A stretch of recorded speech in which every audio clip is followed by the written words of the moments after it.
And with the weather warming up for good now over the next several months, construction projects are back in full swing across Rochester. Alex Love spoke to the Public Works Commissioner and joins us now live in front of one of their main projects to show what we can expect to be started and finished this season. Alex.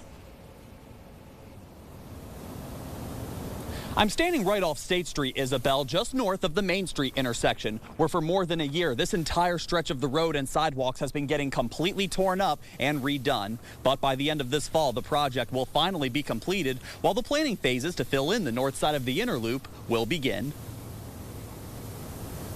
For almost a decade, Nathaniel Johnson has operated his own business tailoring dresses right next to the north side of the inner loop.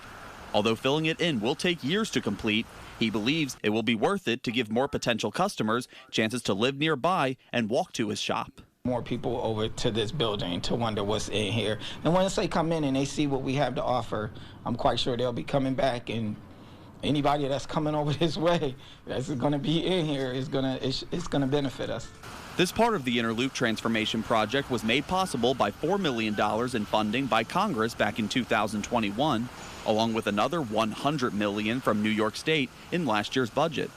Richard Perrin, the commissioner of Rochester's Department of Environmental Services, will be overseeing the project. We're anticipating going to City Council in June to get approval to retain a consultant to conduct a preliminary design and environmental assessment for the project.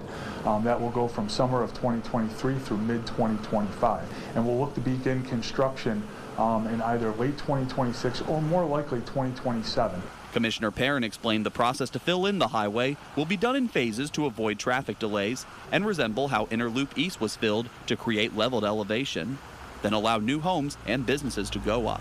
We're going to create about 22 acres of developable area.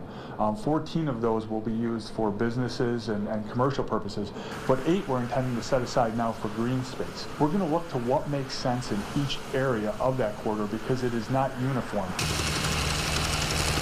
As for the stretch of State Street up to the Main Street intersection, the City Public Works Department expects to have this project completely done in November, with expanded sidewalks and all new underground utilities that have been there since 1894.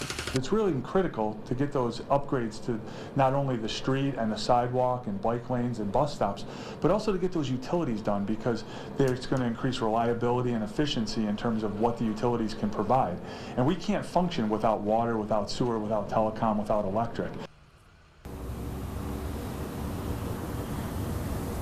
And some of those old pipes and other utilities under the ground were as deep as 20 feet for crews to dig up. Commissioner Perrin added they're also working to phase out any lead water pipes and replace them with different material.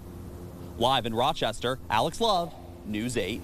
All right. Thank you very much for that update, Alex. And all drivers are also reminded to please be prepared to see more projects out around this time of year and proceed with caution by going under the speed limit and giving workers extra space to be safe.